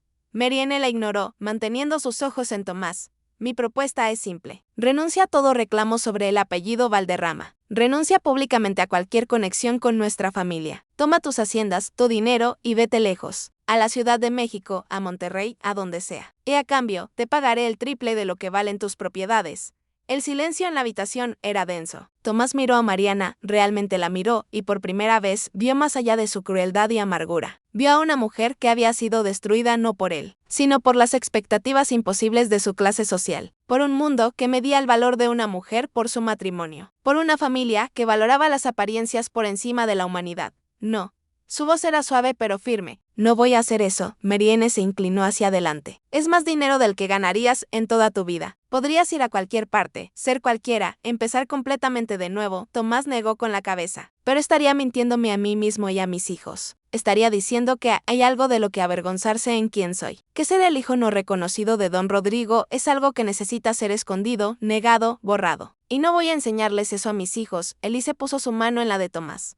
Hemos pasado años construyendo una vida aquí. Tenemos amigos, comunidad, un hogar. No vamos a huir porque tú no puedes lidiar con tu propia vergüenza. Marianne se puso de pie bruscamente. Van a arrepentirse de esto. Ambos lo van a lamentar. Tomás también se levantó. Marianne, espero que algún día encuentres paz. Espero que algún día puedas ver que tu infelicidad no tiene nada que ver conmigo y todo que ver con cómo has elegido vivir tu vida. Pero mientras tanto, no vamos a ser tus chivos expiatorios. Marianne salió sin otra palabra, y Tomás y Elise se quedaron mirando la puerta cerrada. Durante un largo momento, no va a rendirse. Elise finalmente dijo, ¿va a seguir intentando hacernos daño de alguna manera? Tomás la abrazó. Entonces seguiremos enfrentándola, juntos, como hemos enfrentado todo lo demás, pero la amenaza de Mariana no era vana. En los meses que siguieron, comenzaron los rumores. Rumores viciosos diseñados para destruir la reputación que Tomás y Elise habían construido tan cuidadosamente. Rumores sobre que Tomás había falsificado documentos para probar su parentesco con Don Rodrigo. Rumores sobre que Elise había sido prostituta antes de su matrimonio. Rumores sobre que maltrataban a sus trabajadores. Sobre que sus éxitos comerciales venían de prácticas deshonestas. Sobre que sus hijos no eran realmente de Tomás. Los rumores eran absurdos, fácilmente desmentidos por cualquiera que conociera a Tomás y Elise. Pero los rumores tienen vida propia, se propagan más rápido que la verdad, y duelen, especialmente cuando vienen de personas que alguna vez fueron amigables. Rafael comenzó a tener problemas en la pequeña escuela que habían establecido en la hacienda. Otros niños, repitiendo cosas que habían escuchado de sus padres, lo llamaban bastardo, hijo de mentiroso. Rafael era demasiado joven para entender completamente qué significaban esas palabras, pero entendía el veneno con el que eran dichas. Una tarde, Rafael llegó a casa con un ojo morado y la ropa rasgada. Había peleado con un niño mayor que había insultado a Elise. Tomás, en lugar de castigarlo, se sentó con él y tuvo una conversación que había temido tener tan pronto Rafael. Hay cosas que necesitas saber sobre nuestra familia, sobre quién soy yo y de dónde venimos. Y Tomás le contó todo. Le contó sobre Don Rodrigo y su rechazo. Le contó sobre ser el hijo no reconocido, sobre la humillación de Elise en la fiesta, sobre todas las luchas que habían enfrentado. Le habló con honestidad apropiada para la edad, sin endulzar las partes difíciles, pero también sin cargar al niño con todo el peso de su dolor. Cuando terminó, Rafael lo miró con sus grandes ojos oscuros. Entonces, somos bastardos. Como dicen los otros niños, Tomás eligió sus palabras cuidadosamente. Hay personas que usan esa palabra para herir, para hacernos sentir menos valiosos. Pero escúchame bien, hijo. Tu valor no viene de un apellido. No viene de si tus abuelos se casaron antes de que naciera tu padre. Tu valor viene de quién eres, de cómo tratas a los demás, de qué construyes con tu vida. Tu madre y yo hemos construido algo bueno aquí, algo de lo que estamos orgullosos. Y tú eres parte de eso. Nunca dejes que nadie te haga sentir menos por las circunstancias de tu nacimiento. Rafael asintió lentamente, procesando. Pero las palabras duelen, papá, incluso cuando sé que están equivocados. Lo sé, hijo. Tomás lo abrazó. Lo sé. Y lamento que tengas que aprender tan joven que el mundo puede ser cruel. Pero también quiero que sepas que eres más fuerte de lo que crees. Tienes el espíritu de tu madre y la determinación de ambos. Y tienes una familia que te ama más que nada en el mundo. Elise, quien había estado escuchando desde la puerta, entró y se unió al abrazo. Y quiero que sepas algo más, mi amor. La gente que habla mal de nosotros, que extiende rumores, que trata de hacernos daño, lo hacen porque están asustados. ¿Asustados de qué? Rafael preguntó, ¿de qué demostremos que no necesitas nacer con un apellido importante para ser importante? ¿De qué demostremos que el trabajo duro y la bondad valen más que toda la riqueza heredada del mundo? ¿De qué demostremos que su manera de ver el mundo está equivocada? Elise lo besó en la frente, y seguiremos demostrándolo cada día. Los rumores eventualmente disminuyeron, como todos los rumores. La verdad tiene una manera de abrirse paso eventualmente. Las personas que conocían a Tomás y Elise, que habían trabajado con ellos, que habían sido ayudadas por ellos, comenzaron a hablar más fuerte que los rumores. La reputación de la Hacienda Santa Lucía como un lugar de justicia y prosperidad era demasiado sólida para ser destruida por chismes maliciosos.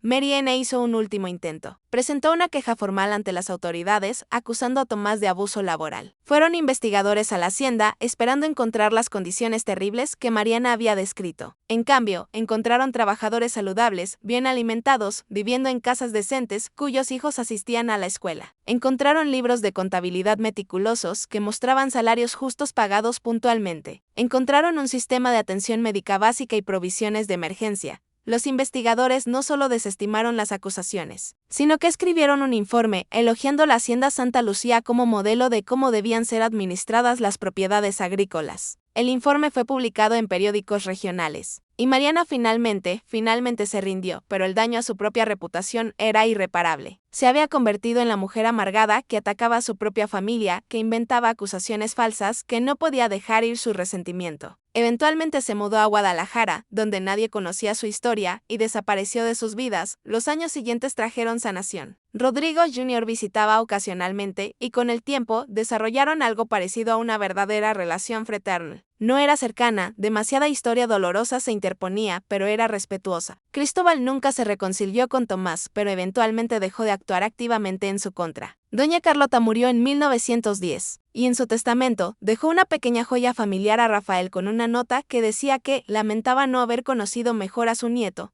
Rafael creció fuerte y seguro de sí mismo, sin las heridas que habían marcado a su padre. Isabel y Miguel lo siguieron, los tres niños criados en una atmósfera de amor, trabajo duro y valores sólidos. Sabían su historia familiar completa, incluidas las partes dolorosas, pero la conocían en contexto. Sabían que venían de personas que habían luchado por todo lo que tenían, que habían enfrentado rechazo y humillación y habían salido más fuertes. En 1915, cuando Rafael tenía 14 años y comenzaba a mostrar una mente brillante para los negocios y la agricultura, Tomás y Elise decidieron hacer algo que habían discutido durante años. Establecieron formalmente una fundación con parte de sus ganancias, dedicada a ayudar a jóvenes sin recursos a obtener educación y capacitación. La llamaron Fundación Esperanza y Dignidad. La idea era simple: nadie debería ser limitado por las circunstancias de su nacimiento. Nadie debería sentir que su apellido o la reputación de su familia determinaba su futuro. Proporcionarían becas, capacitación vocacional, asistencia para establecer pequeños negocios. Darían a otros las oportunidades que ellos habían tenido que luchar tan duro para crear por sí mismos.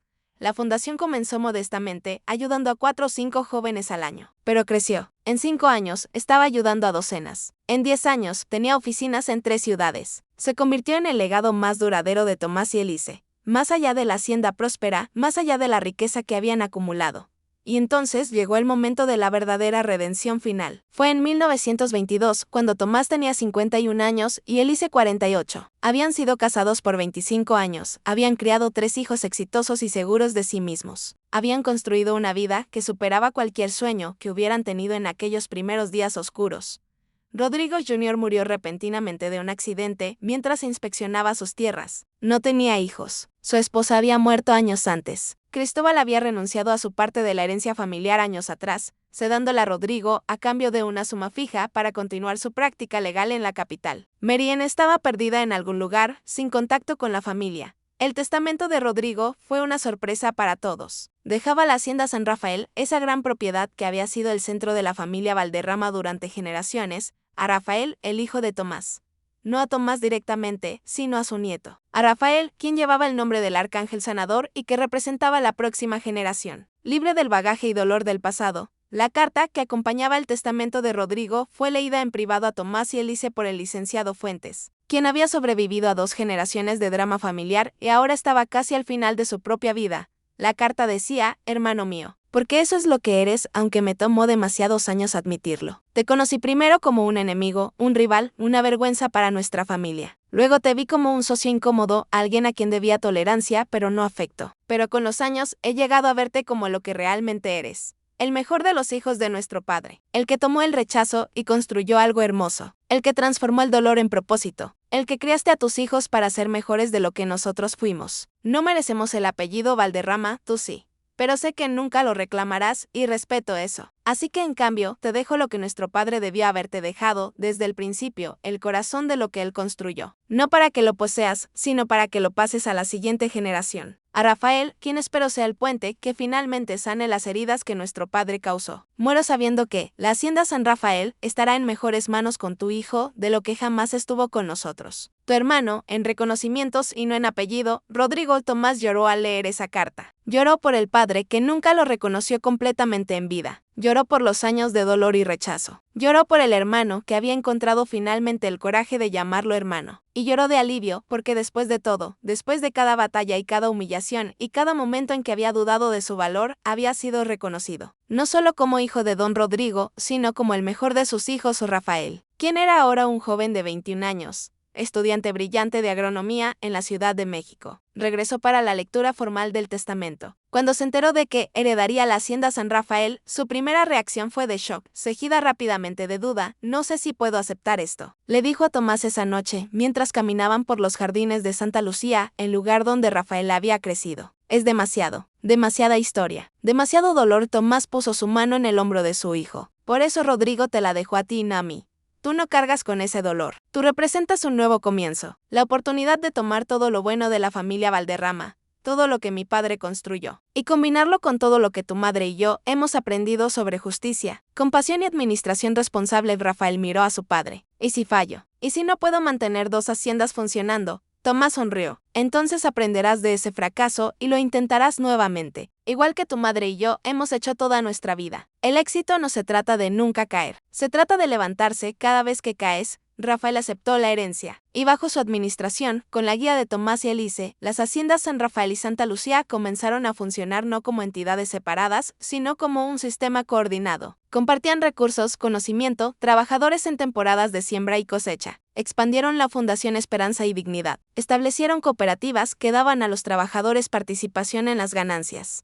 Pero quizás lo más importante fue lo que hicieron con el apellido. Rafael, en consulta con sus padres y con el licenciado Fuentes, presentó una petición legal para ser reconocido formalmente como Rafael Valderrama Montemayor.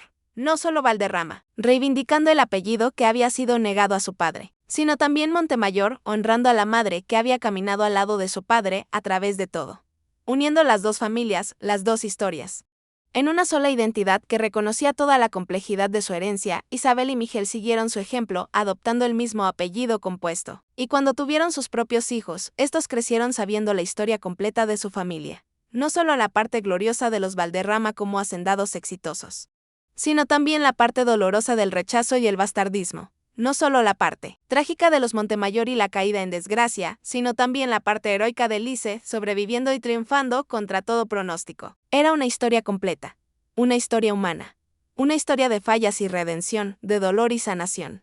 De rechazo y vencho y la aceptación. Tomás y Elise vivieron para ver a sus 3 hijos casarse y tener sus propios hijos.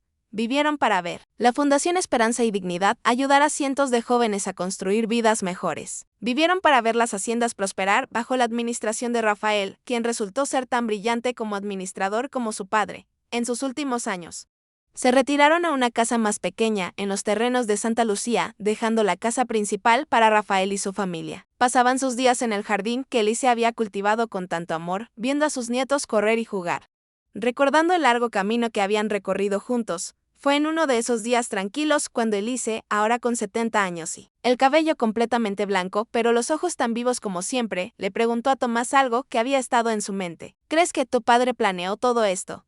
Toda la complejidad del testamento, las obligaciones, las pruebas. ¿Crees que sabía que eventualmente nos llevaría a esto? Tomás, ahora con 73 años, consideró la pregunta durante un largo momento. No lo sé. Creo que era un hombre complicado que cometió errores terribles, pero que al final intentó enmendarlos de la única manera que sabía. Creo que subestimó cuánto podríamos lograr. Creo que nunca imaginó que su hijo bastardo terminaría siendo el que mantendría unido el legado familiar. Elise tomó su mano, esa mano que la había levantado de su humillación hace tantos años en aquella fiesta. ¿Sabes qué creo yo? Creo que tu padre te puso a prueba porque tenía miedo. Miedo de que si te reconocía completamente, si te daba tu lugar legítimo, expondrías todas las fallas de su familia legítima. Y tenía razón. Nosotros demostramos que el valor no viene del apellido, sino del carácter. Tomás besó su mano. Todo lo que soy, todo lo que hemos construido, lo hicimos juntos. Si no me hubieras defendido esa primera noche, si no hubieras creído en mí cuando ni yo mismo creía, nada de esto existiría. Elise sonrió. Éramos 2 personas rotas que se encontraron en el momento exacto. 2 personas que el mundo había rechazado, y juntos nos hicimos enteros. Tomás Valderrama Montemayor. Antes Tomás Delgado, antes simplemente Tomás el Bastardo, murió pacíficamente en su sueño a los 76 años. Elise lo siguió 6 meses después, incapaz de vivir sin el amor de su vida. Fueron enterrados juntos en la pequeña capilla de la hacienda Santa Lucía, bajo una lápida que simplemente decía: aquí descansan Tomás y Elise, quienes convirtieron el rechazo en redención y el dolor en propósito, unidos en vida, unidos en muerte, unidos en amor eterno. Sus hijos, nietos y bisnietos continúan su legado hasta el día de hoy. La Fundación Esperanza y Dignidad sigue funcionando, ahora ayudando a miles de jóvenes cada año. Las haciendas prosperan bajo administración que valora tanto la productividad como la justicia, y el apellido Valderrama Montemayor se ha convertido en sinónimo no de escándalo sino de integridad. No de vergüenza sino de redención. La historia de Tomás y Elise se convirtió en leyenda en la región de Jalisco y Guanajuato. Se contaba en las plazas de los pueblos, en las reuniones familiares, en las escuelas, donde maestros la usaban para enseñar que el carácter importa más que las circunstancias del nacimiento. Pero como todas las leyendas, la historia fue evolucionando con cada narración, perdiendo algunos detalles mientras ganaba otros. Hasta que la verdad y el mito se entrelazaron de manera inseparable. Hubo quienes dijeron que Tomás había perdonado a su padre don Rodrigo en su lecho de muerte, visitando su tumba y dejando flores cada aniversario. Eso no era completamente cierto. Tomás había visitado la tumba solo una vez, años después de la muerte de don Rodrigo. Y lo que había dicho allí se lo llevó a su propia tumba. Pero la historia preferida decía que había perdonado públicamente, que había pronunciado un discurso elocuente sobre la redención y el perdón. Las leyendas siempre prefieren la catarsis limpia al trabajo sucio y complicado del verdadero perdón, que Tomás hizo en privado, en conversaciones nocturnas con Elise. En momentos de reflexión solitaria, en el proceso gradual de dejar ir el resentimiento que le había envenenado durante tantos años. Hubo quienes dijeron que Mariana Valderrama eventualmente regresó, arrepentida y transformada, buscando el perdón de Tomás y Elise en sus últimos años. Tampoco era cierto. Mariana murió sola en un pequeño departamento en Guadalajara, amargada, hasta el final, sin haber encontrado nunca la paz que rechazó construir para sí misma. Pero nuevamente, las leyendas prefieren los arcos de redención completos, donde incluso los villanos encuentran la luz. La verdadera más triste, algunas personas nunca superan su propio veneno.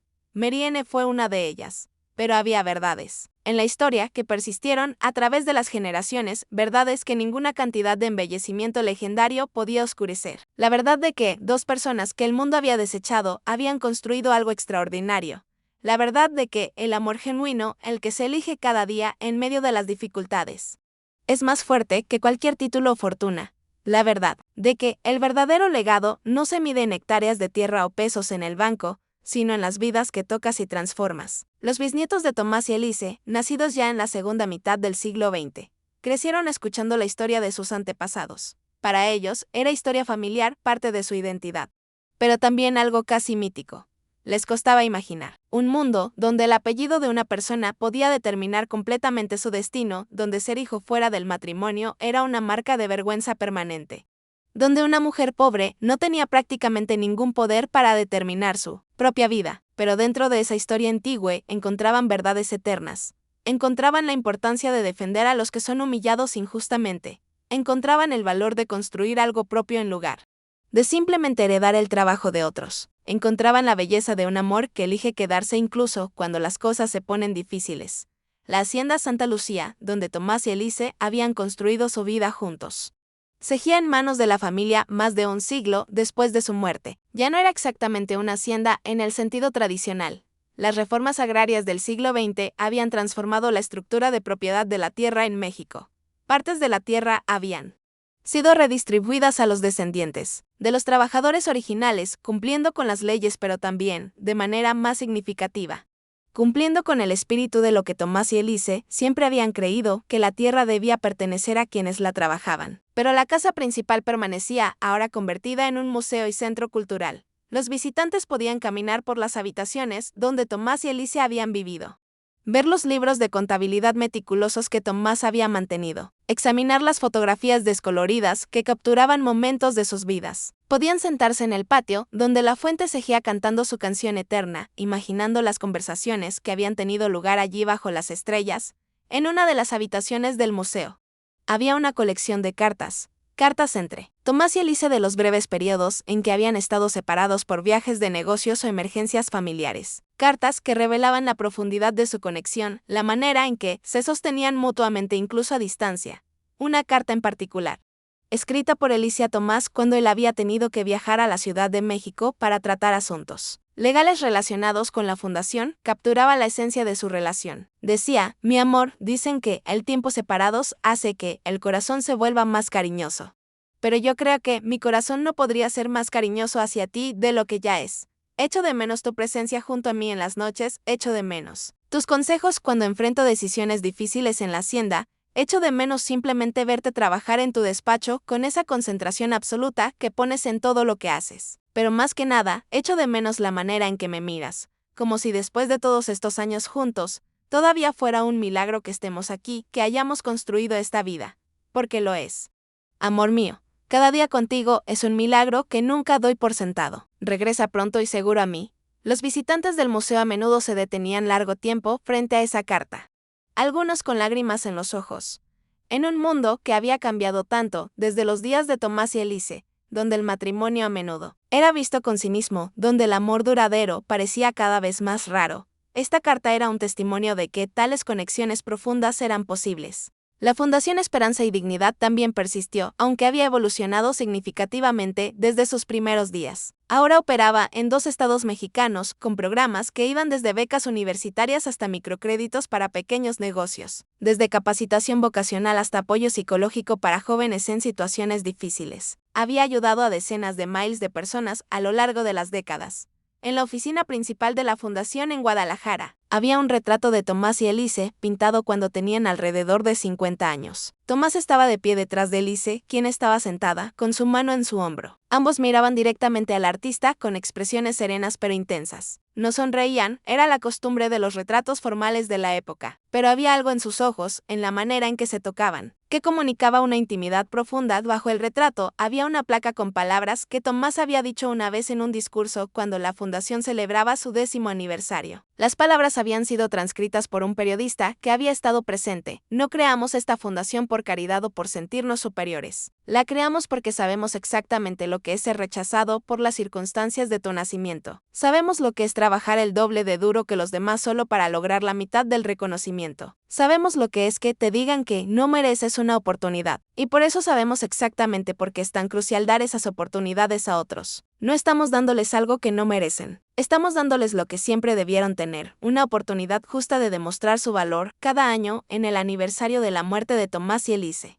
La fundación organizaba una ceremonia conmemorativa. Becarios actuales y graduados venían a compartir sus historias. Algunos habían salido de la pobreza extrema para convertirse en médicos, ingenieros, maestros. Otros habían iniciado negocios exitosos que ahora empleaban a docenas de personas. Otros trabajaban en organizaciones sin fines de lucro, continuando el ciclo de ayudar a otros. En la ceremonia de 1002, exactamente 80 años después de la muerte de Tomás, una joven llamada Esperanza García se levantó para hablar. Tenía 26 años y acababa de terminar su maestría en agronomía, financiada completamente por la fundación. Vengo de un pueblo pequeño en Chiapas. Mi padre murió cuando yo tenía 5 años. Mi madre limpiaba casas para mantenernos a mí y a mis 3 hermanos. Yo era buena estudiante, pero cuando terminé la preparatoria, no había dinero para la universidad. Mi familia necesitaba que trabajara, que contribuyera. Parecía que mi educación terminaría allí como termina para tantas personas en mi situación. Su voz se quebró ligeramente, pero entonces escuché sobre la Fundación Esperanza y Dignidad. Apliqué sin creer realmente que tenía oportunidad. Y cuando recibí la carta de aceptación, lloré durante horas. No solo por el dinero, aunque eso era crucial, sino porque alguien, en algún lugar, había creído que yo merecía una oportunidad, que mi potencial importaba. Ahora estoy regresando a mi comunidad para trabajar con pequeños agricultores, para ayudarles a implementar técnicas que aumenten su productividad mientras protegen el medio ambiente. Estoy haciendo exactamente lo que don Tomás y doña Elise hicieron hace un siglo, probar que de dónde vienes no determina a dónde puedes llegar. La audiencia estalló en aplausos. Y en ese momento, aunque Tomás y Elise habían estado muertos durante décadas, su legado estaba más vivo que nunca. Pero quizás el legado más importante no estaba en las instituciones o los museos o las fundaciones. Estaba en las historias familiares que se transmitían de generación en generación, en las lecciones que los padres enseñaban a sus hijos basándose en el ejemplo de sus antepasados. Estaba en la tatarañeta de Tomás y Elise, una joven llamada Elena Valderrama Montemayor, que en 2015 defendió a una compañera de clase que estaba siendo acosada por su origen humilde. Cuando el director de la escuela le preguntó por qué había intervenido tan agresivamente, arriesgándose a la suspensión, Elena simplemente dijo, porque mi tatarabuelo me enseñó que nunca te quedas callado cuando ves injusticia, incluso si es incómodo, incluso si te cuesta algo. Siempre defiendes a los que son atacados injustamente. Estaba en el tataranieto, un joven empresario llamado Rafael Valderrama Montemayor IV, que en 2020, cuando la pandemia amenazaba con destruir los pequeños negocios en su comunidad, usó sus recursos para crear un fondo de emergencia para ayudar a mantenerlos a flote. Cuando le preguntaron por qué arriesgaba tanto de su propia fortuna, respondió: porque mis tatarabuelos me enseñaron que la verdadera riqueza no es lo que acumulas, sino lo que compartes. Que el propósito del éxito no es elevarte por encima de otros, sino levantar a otros contigo.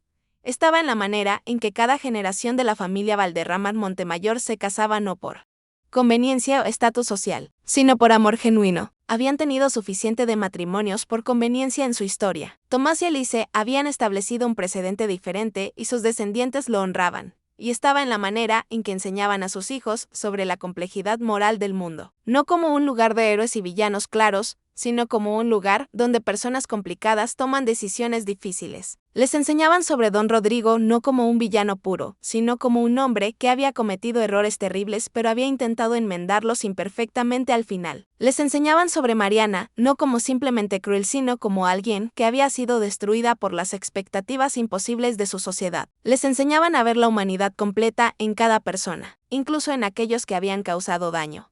Pero sobre todo, les enseñaban la lección central que Tomás y Elise habían vivido, que el rechazo no tiene que ser el final de tu historia, que puede ser el comienzo de algo nuevo y mejor, que las heridas pueden sanar si estás dispuesto a hacer el trabajo difícil de sanarlas, que el amor genuino es la fuerza más transformadora en el universo, y que tu valor no es determinado por otros, sino por quien eliges ser cada día. En 2025, más de 100 años después de la muerte de Tomás y Elise, la familia organizó una reunión masiva en la Hacienda Santa Lucía. Vinieron cientos de descendientes de todos los rincones de México y más allá. Doctores, maestros, agricultores, artistas, empresarios, activistas. Todos unidos por el hilo común de compartir la sangre de dos personas que se habían negado a ser definidas por el rechazo que habían enfrentado. El descendiente más anciano presente, un hombre de 92 años llamado Tomás Valderrama Montemayor III, quien había conocido personalmente a Elise en sus últimos años cuando él era un niño pequeño. Se levantó para hablar. Recuerdo a mi tatarabuela como una mujer pequeña con ojos brillantes que siempre tenía dulces en sus bolsillos para los niños. Su voz era suave pero clara. Me sentaba en su regazo y ella me contaba historias. No siempre las historias heroicas que todos conocemos. A veces me contaba sobre los días difíciles, sobre las noches en que ella y mi tatarabuelo se quedaban despiertos preocupándose por el dinero, sobre las veces en que querían rendirse, sobre los momentos en que dudaban de sí mismos. Hizo una pausa, limpiándose los ojos, y entonces me decía: mijo, la vida va a golpearte fuerte y donde más duele. Pero lo que define tu vida no es cuántas veces te golpean, es cuántas veces te levantas. Y si eres lo suficientemente afortunado de encontrar a alguien que se levantará contigo, alguien que te ayudará cuando estés demasiado cansado para levantarte solo, entonces aférrate a esa persona con todo lo que tienes. Porque el amor verdadero no es encontrar a alguien perfecto, es encontrar a alguien que estará a tu lado a través de lo imperfecto. Miró alrededor de la multitud de sus descendientes. Eso es lo que ella me enseñó. Y eso es lo que todos nosotros debemos recordar y transmitir a nuestros propios hijos. Somos quienes somos, no a pesar de las dificultades que Tomás y Elise enfrentaron, sino debido a ellas. No a pesar del rechazo y el dolor, sino debido a cómo eligieron responder a ese rechazo y dolor. Eligieron construir en lugar de destruir. Eligieron amar en lugar de odiar. Eligieron perdonar, aunque imperfectamente, en lugar de aferrarse al resentimiento para siempre. Y debido a esas elecciones, todos nosotros estamos aquí hoy. La noche cayó sobre la Hacienda Santa Lucía, mientras la reunión familiar continuaba. Habían encendido cientos de velas alrededor del patio, igual que se había hecho en aquella fiesta fatídica más de un siglo antes, cuando Tomás había defendido por primera vez a Elise. Pero ahora las velas iluminaban no el desprecio y la crueldad, sino la celebración y el amor. Música llenaba el aire. Niños corrían entre los adultos riéndose. Parejas bailaban. Historias eran compartidas y lágrimas derramadas. Y en el centro de todo, en el patio, donde Tomás y Elise habían pasado tantas tardes juntos, donde habían criado a sus hijos y soñado sus sueños, la fuente seguía cantando su canción eterna. El agua fluía como había fluido durante más de un siglo, constante y imperturbable, un recordatorio de que algunas cosas perduran más allá de una sola vida, más allá de una sola generación. Un bisnieto joven, un niño de tal vez 6 años llamado Daniel, Se acercó a la fuente y metió sus manos en el agua fresca. Su madre lo siguió, sonriendo al verlo jugar. «Mami», preguntó el niño, «¿por qué hay una estatua aquí?». La madre miró la pequeña estatua de bronce que había sido colocada junto a la fuente décadas atrás. Mostraba a un hombre y una mujer, sus manos entrelazadas, mirando hacia adelante juntos. «Esa es una estatua de tus tatarabuelos, Daniel». Tomás y Elise. Esta era su casa. El niño miró la estatua con curiosidad. ¿Eran importantes? La madre consideró la pregunta. Sí, eran importantes, pero no de la manera en que la gente usualmente piensa sobre la importancia. No eran reyes o presidentes o inventores famosos. Eran importantes porque cuando el mundo les dijo que no valían nada, se negaron a creerlo. Eran importantes porque construyeron una vida de amor y propósito contra todas las probabilidades. Eran importantes porque nos enseñaron que, de donde vienes, no es tan importante como a donde decides ir.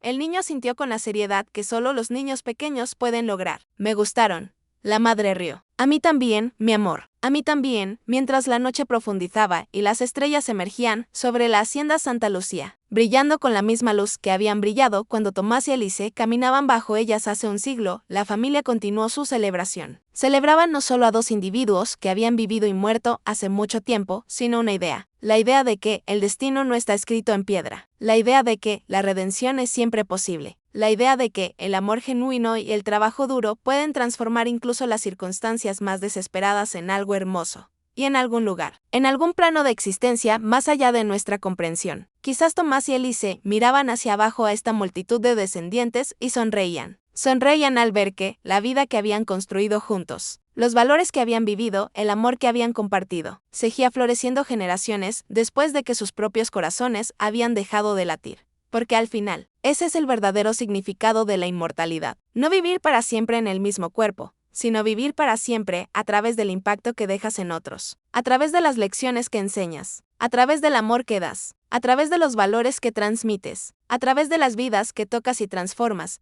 Tomás Valderrama Montemayor y Elise Montemayor habían comenzado como dos personas rotas, rechazadas por una sociedad que valoraba los apellidos sobre el carácter. Habían enfrentado humillación, rechazo, traición, luchas legales, rumores viciosos. Y momentos en que parecía que todo por lo que habían trabajado sería arrebatado. Pero se habían tenido el uno al otro, y ese amor había sido suficiente para construir algo que trascendía sus propias vidas. Algo que duraría no solo décadas, sino siglos. Algo que tocaría no solo a sus hijos, sino a miles de personas a través de la fundación que habían creado. Algo que cambiaría fundamentalmente la manera en que generaciones futuras pensarían sobre el valor, la dignidad y la redención. Y mientras la música seguía sonando y las velas seguían ardiendo y la fuente seguía cantando su canción eterna en la hacienda Santa Lucía, la historia de Tomás y Elise continuaba escribiéndose, no en las páginas de libros de historia que documentan reyes y guerras, sino en las vidas cotidianas de personas ordinarias que eligen la bondad sobre la crueldad, el amor sobre el odio, la construcción sobre la destrucción, el perdón sobre el resentimiento, porque esa, al final, es la lección más importante que nos dejaron, que cada uno de nosotros tiene el poder de elegir qué tipo de legado dejaremos, que nuestras circunstancias no nos definen, nuestras elecciones nos definen, que el amor genuino y el compromiso inquebrantable pueden transformar no solo nuestras propias vidas, sino las vidas de generaciones que aún no han nacido, y que cuando el mundo te dice que no eres suficiente, que no mereces estar allí, que debes esconderte en las sombras y aceptar las migajas que te dan. Tienes el poder de decir no, tienes el poder de defender, no solo a ti mismo, sino a otros que están siendo igualmente menospreciados. Tienes el poder de construir algo nuevo, algo mejor. Algo que refleje tus valores en lugar de los prejuicios de una sociedad quebrada. Esa fue la historia de Tomás y Elise. Una historia de destino y redención. Una historia que comenzó con humillación en una fiesta y terminó con un legado que transformaría miles de vidas. Una historia que nos recuerda que, incluso en nuestros momentos más oscuros, cuando parece que todo está perdido, el amor y la determinación pueden crear milagros. Esta es su historia. Esta es nuestra historia. Y esta es la promesa que nos dejaron. Que no importa quiénes somos, no importa de dónde venimos, no importa qué obstáculos enfrentemos. Tenemos dentro de nosotros el poder de transformar el rechazo en redención, el dolor en propósito, la desesperación en esperanza. Y esa, Amigos míos, es una historia que vale la pena contar. Una historia que vale la pena recordar. Una historia que vale la pena vivir. Gracias por acompañarme en este viaje a través del tiempo, a través del dolor y el triunfo de dos almas que se negaron a ser derrotadas. Si esta historia tocó tu corazón, si te recordó que eres más fuerte de lo que crees, si te inspiró a defender a alguien que está siendo injustamente tratado, entonces compártela. Porque las historias como estas necesitan ser contadas una y otra vez, recordándonos generación tras generación que el amor verdadero y el coraje inquebrantable pueden cambiar el mundo. Nos vemos en la próxima historia aquí en Destino y Redención, donde seguiremos explorando las vidas extraordinarias de personas ordinarias que eligieron construir algo hermoso a partir de las cenizas de sus pruebas. Hasta entonces, recuerden, su historia aún se está escribiendo y ustedes tienen el poder de decidir cómo terminará.